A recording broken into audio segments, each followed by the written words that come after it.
Good afternoon, all. Good Good afternoon, ma'am. good Good afternoon. afternoon, ma'am. Good afternoon, ma'am. Okay, Good afternoon, and ma'am. first of Good all, afternoon, ma'am. good afternoon. First of all, please, this is an instruction to all. Do not share your screen, your presentation. Okay, it will disturb me as well as you all also. Okay. So today we are going to discuss mode of disease transmission. Uh, in order to understand this mode of transmission, first of all, we have to understand the two terms, that is, what is health and what is a disease. Health is a state of complete physical, mental, and social well being, whereas disease is just opposite to the health, that is any deviation from normal functioning or state of complete physical or mental well-being, that is abnormal functioning. Any deviation from the state of health is a disease. When we are not able to do our daily functions, and we are not physically well and mentally well, then the state is known as the disease. Now, what is infection? The entry and the development of an infectious agent in our body or in the body of animals is the infection. Body of ours as well as any animal in which the infection entered react in some way to defend itself against that infectious agent, that will occur in the form of immune response, or if the immune response is not too strong, then the person get illness. Okay. Now, what is infectious disease? A clinically manifest disease of a man or animal resulting from an infection. When infection enters a body, then the disease or the state is known as the infectious disease. What are the contagious diseases? The disease that is transmitted through the contact are called contagious diseases. For example, scabies and sexually transmitted diseases, leprosy, all are contagious diseases. Now, communicable diseases, an illness due to a specific infectious agent or its toxic products capable of being directly or indirectly transmitted from man to man, animal to animal, or from the environment to man or animal is known as a communicable disease.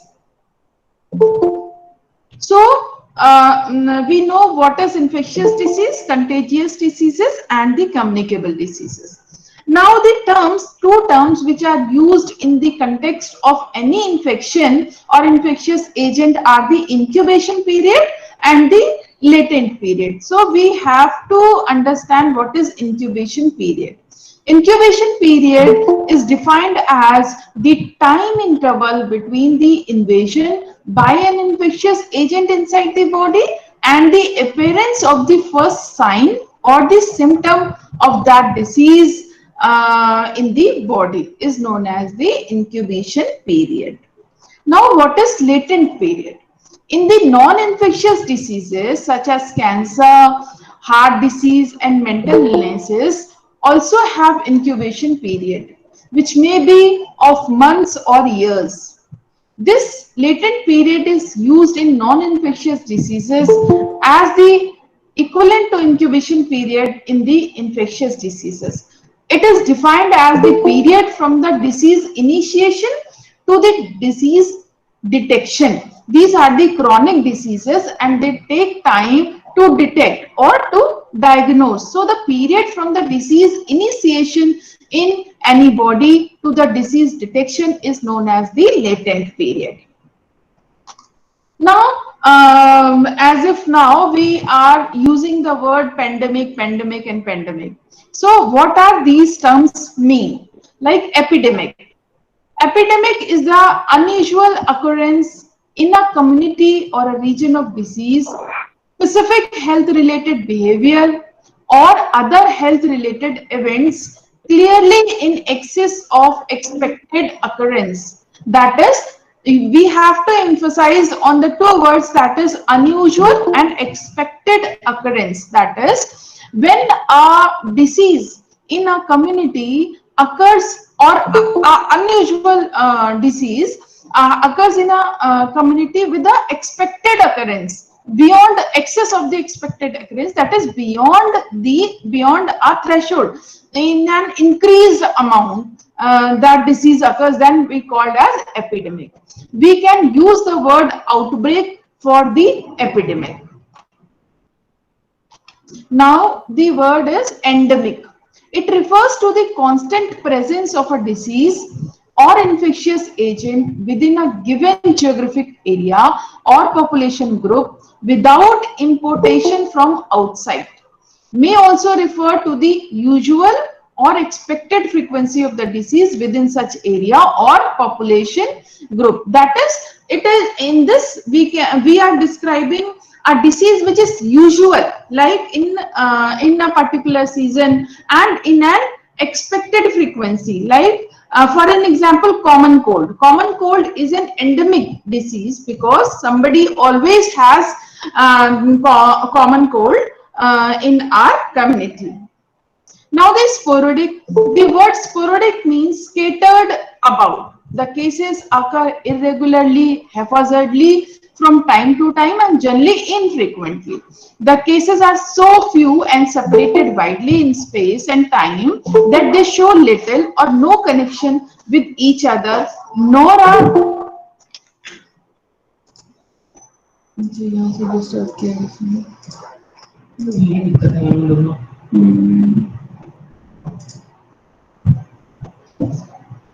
So we are talking about the sporadic diseases.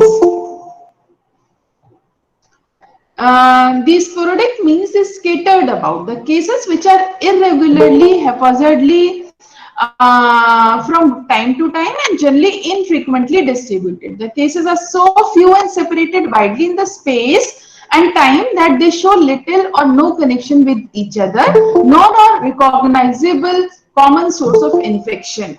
For example, polio, tetanus, herpes zoster, meningococcal meningitis, these are the sporadic diseases. Now, what is the pandemic? An epidemic usually affecting a large portion of a population, occurring over a wide geographic area, such as a section of a nation, the entire nation, a continent, or the whole world. And for example, the influenza epidemics in 1918, 1957, and the cholera epidemic in 1960. And hello, ma'am. Hello. Ma'am just a minute. Wait. अच्छा okay hello हाँ ma'am Hindi English दोनों mix है, आप बता दीजिए. Okay I am trying. Okay, I am trying. Pandemic is a disease that is जो कि बहुत लार्ज एरिया में होती है. जैसे कि मान लो जैसे कि इस समय हमारे यहाँ बहुत एक पेंडेमिक फैला हुआ है जो कि इंटरनेशनल लेवल पे है, सारे कंट्रीज इन्वॉल्व हैं. सो कोविड-19 is a big example of pandemic. ठीक है. Now the dynamics of disease transmission, how the disease transmit from each other, like communicable diseases. अभी हम लोगों ने पढ़ा कि communicable diseases क्या होती हैं. Communicable diseases are transmitted from the reservoir or the source of infection to the susceptible host. जैसे कि जहां पर source of infection होता है वहां से susceptible host मतलब जिस पर्सन के अंदर इम्यूनिटी कम है वहां पर इन्फेक्शन ज्यादा हो जाएगा. ठीक है. तो जो सोर्स है इन्फेक्शन का वहां से उस व्यक्ति को इन्फेक्शन लगना is the transmission of the disease और the infection. Basically, there are three links in the chain of transmission, that is reservoir, mode of transmission and susceptible host. That is जहां से इन्फेक्शन शुरू हो रहा है, फिर उसका ट्रांसमिशन कैसे हो सकता है, और to the point to the target host, that is the target patient, वहां तक। यानी कि 3 पॉइंट्स होते हैं कि बिगिनिंग कहां से हुई, फिर वो कैसे उसकी चेन फैलती है और टू दी पेशेंट, ठीक है। द नेक्स्ट इज, तो हमें पहले समझना पड़ेगा कि रिजर्वायर क्या है या सोर्स ऑफ इन्फेक्शन क्या होता है, ठीक है। The starting point for the occurrence of communicable disease is the existence of a reservoir or the source of infection. So the source of infection is defined as the person, animal, object or the substance from which an infectious agent passes or disseminated to the host. यानी source वो है जहां से कि वो infectious agent पैदा होता है, ठीक है, जहां से वो फैल रहा है, ठीक।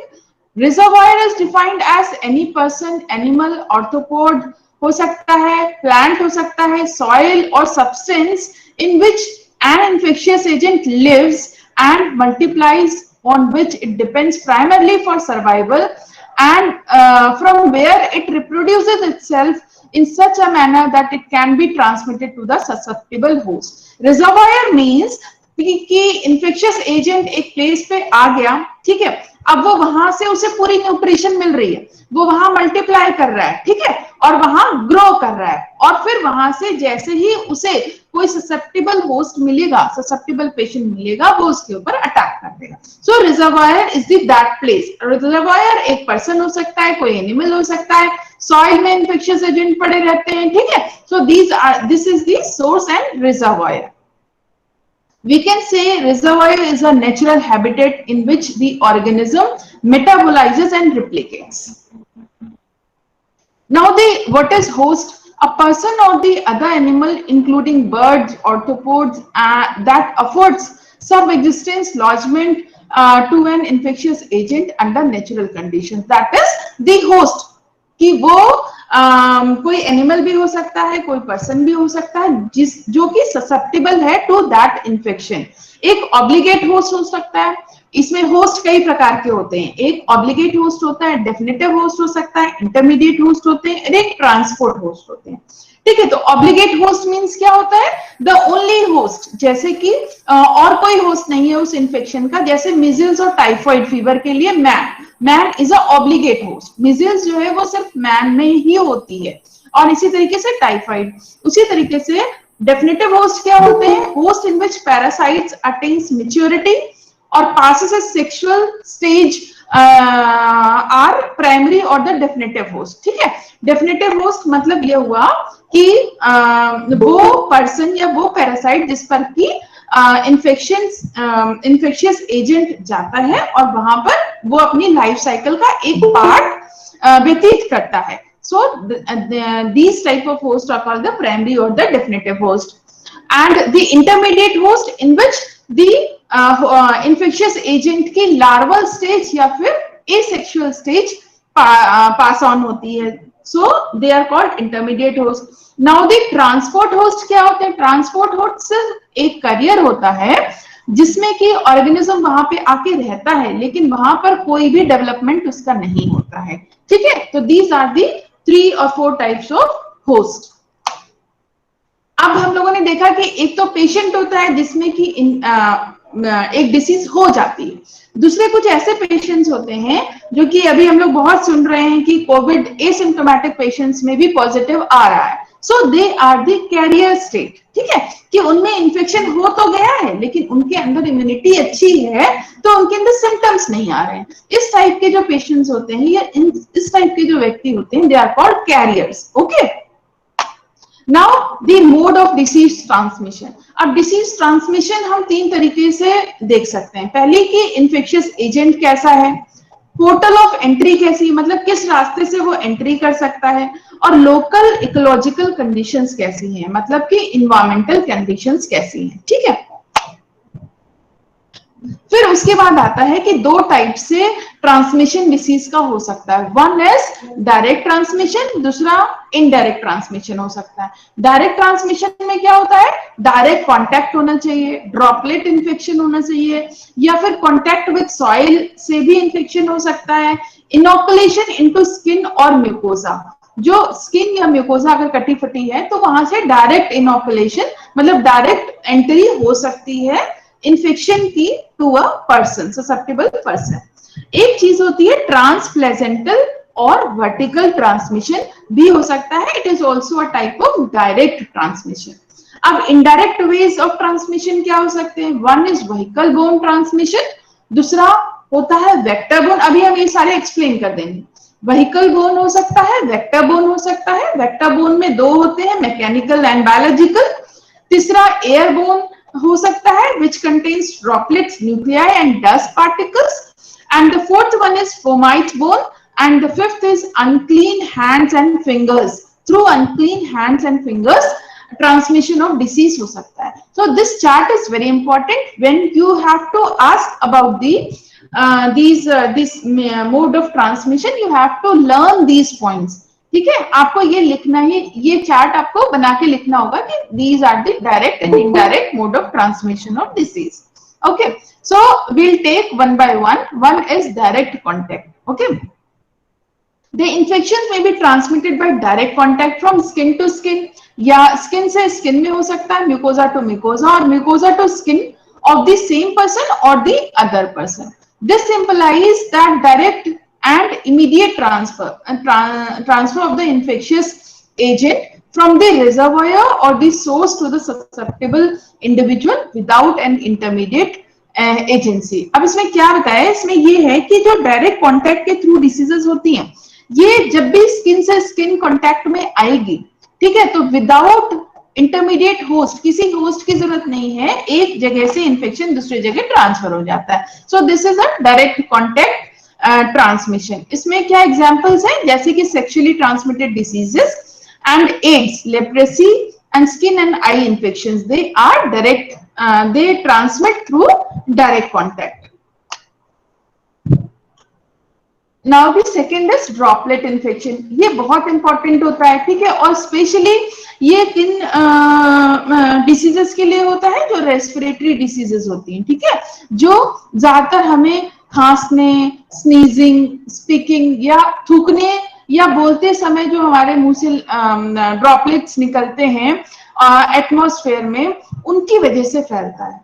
The expelled droplets may impinge directly upon the conjunctiva, oroprespiratory mucosa or the skin of a close contact. इसमें क्या होता है, जो ड्रॉपलेट्स हमारे बोलते समय या खांसते या छींकते समय निकलते हैं, ये डायरेक्टली जाके सामने वाले के कंजक्टिवा पे या फिर रेस्पिरेटरी म्यूकोसा पर, स्किन पे जाके अटैच हो जाते हैं and they get entry into their body, ठीक है, इस तरीके से वो इन्फेक्शन दूसरे को ट्रांसमिट हो जाता है।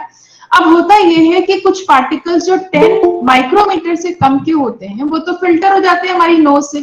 अगर सामने वाले के ड्रॉपलेट जो भी थे अगर बड़े थे तो वो तो ट्रांसफर फिल्टर आउट हो गए, वो अंदर नहीं गए। लेकिन कुछ पार्टिकल्स ऐसे होते हैं जो 5 माइक्रोमीटर या उससे भी कम के होते हैं, वो नोज फिल्टर नहीं कर पाती है और डायरेक्टली लंग्स में चले जाते हैं and they cause infection, severe infections. Okay, the third is the contact with soil.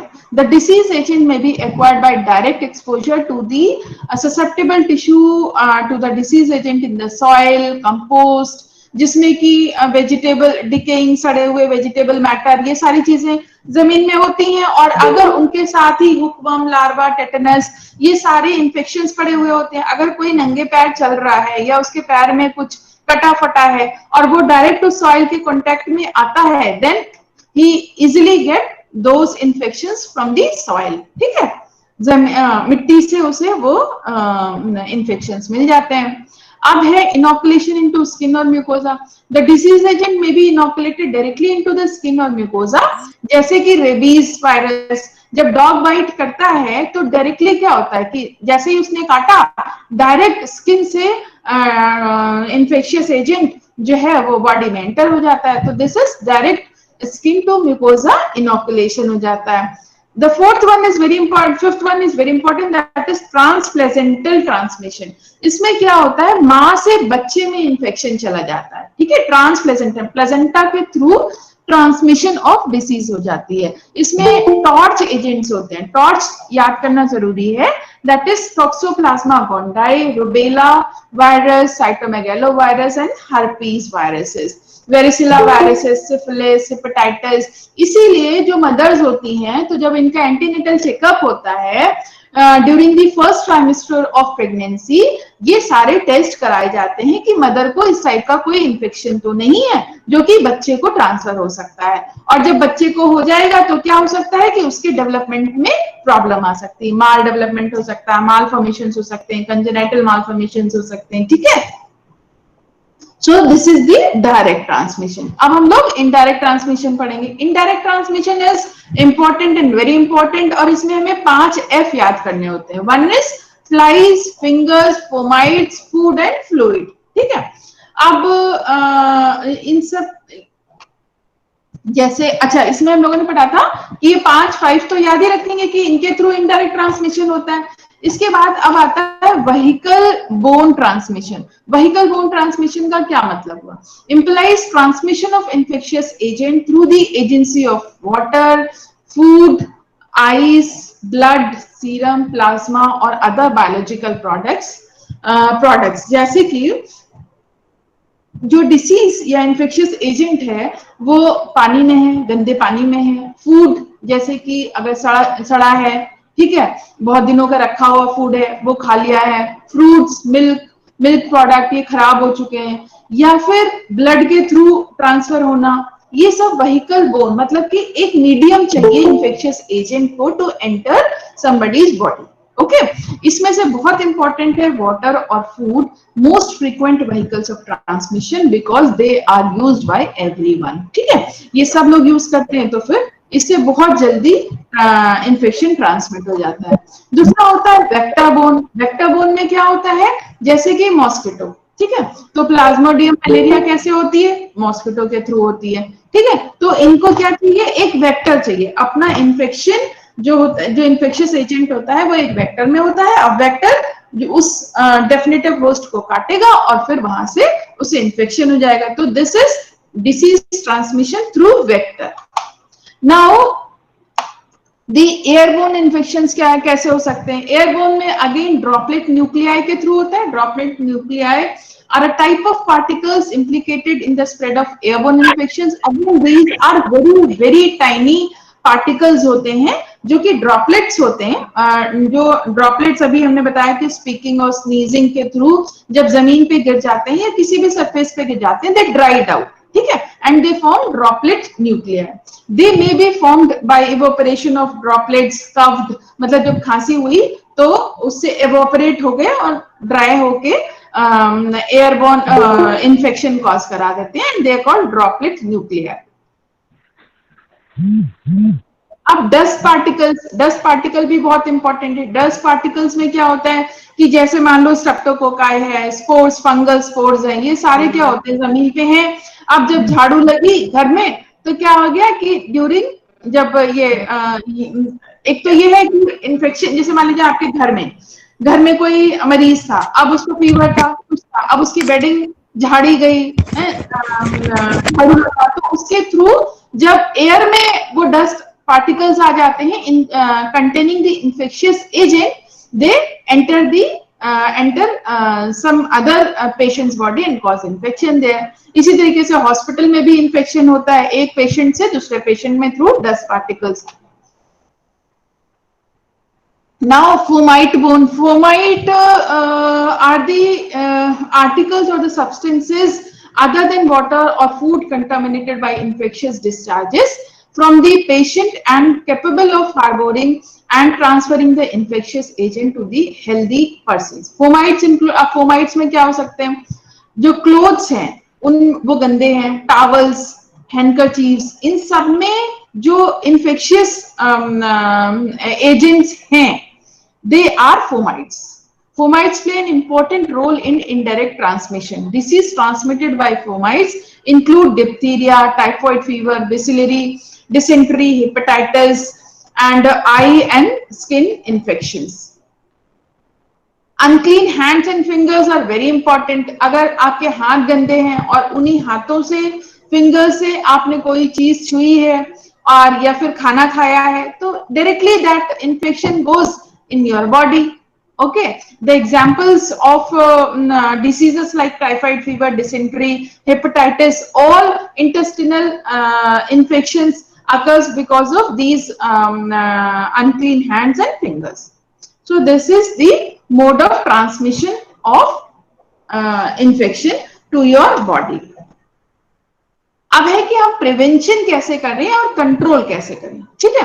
तो अगेन जैसे कि हमने पढ़ा था कि 3 स्टेप्स पर होता है, one is the origin, that is the reservoir, दूसरा कि उसका जो मोड ऑफ ट्रांसमिशन है, और तीसरा कि ससेप्टेबल होस्ट। इन तीनों स्टेप्स पर अगर हम ब्रेक लगाएं, देन वी कैन कंट्रोल और prevent the a particular disease. Reservoir or the source of infection, route of transmission and susceptible host, people at इन तीनों स्टेप्स पर अगर हम कंट्रोल कर लेते हैं, then a infection can be control. Controlling the reservoir, reservoir में हम कैसे कंट्रोल कर सकते हैं कि वहां पर अर्ली डायग्नोसिस करें कि यहाँ पर इन्फेक्शियस बहुत सारा इन्फेक्शन फैल रहा है, या यहाँ पर जैसे कि मलेरिया के केसेस में होता है कि अगर मान लीजिए वहां पर एक ब्रीडिंग प्लेस हमें पता चल जाती है, ठीक है, तो हम उसको स्टॉप करें। तो that is why the controlling at the reservoir basis can be done. अब इसमें स्टेप्स क्या होते हैं? स्टेप्स ये हो गए कि first is early diagnosis, next is notification, isolation. Isolation is very important. Isolation is the oldest communicable disease control measure, ठीक है।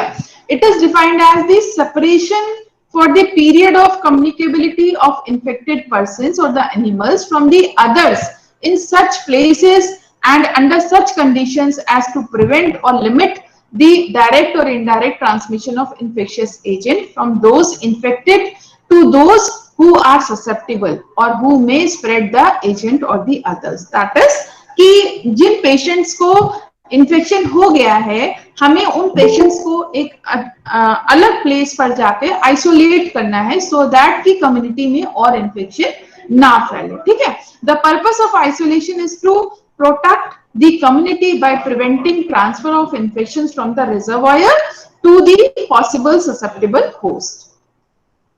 अब ट्रीटमेंट, जब आपकी डायग्नोसिस हो गई तो फिर हम उन पेशेंट्स को ट्रीट करते हैं, ठीक है। तो इस तरीके से अच्छा। दूसरा क्या होता है, एक स्टेप है क्वारंटाइन, जो आजकल हम लोग बहुत ज्यादा यूज कर रहे हैं, that is quarantine. What is quarantine?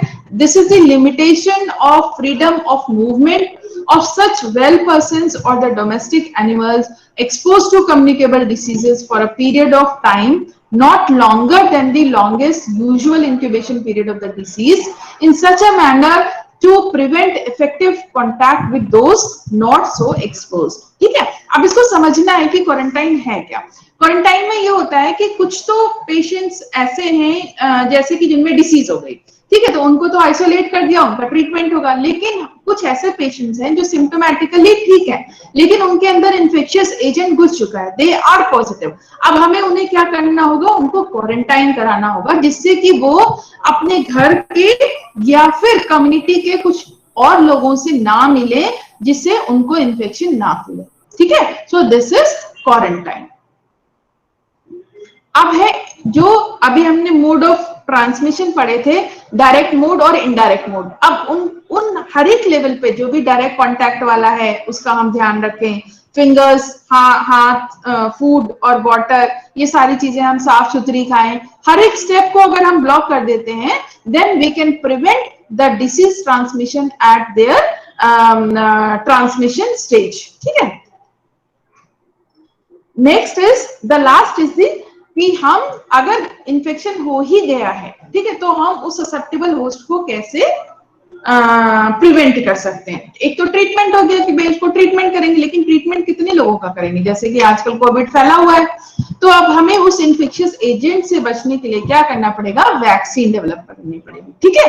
तो ये 3-4 तरीके मेथड होते हैं। One is active immunization, second is passive immunization, third is combined passive or active immunization, and the fourth is chemoprophylaxis, ठीक है। तो all these are the methods how we can prevent a disease. Okay, that's all about this lecture.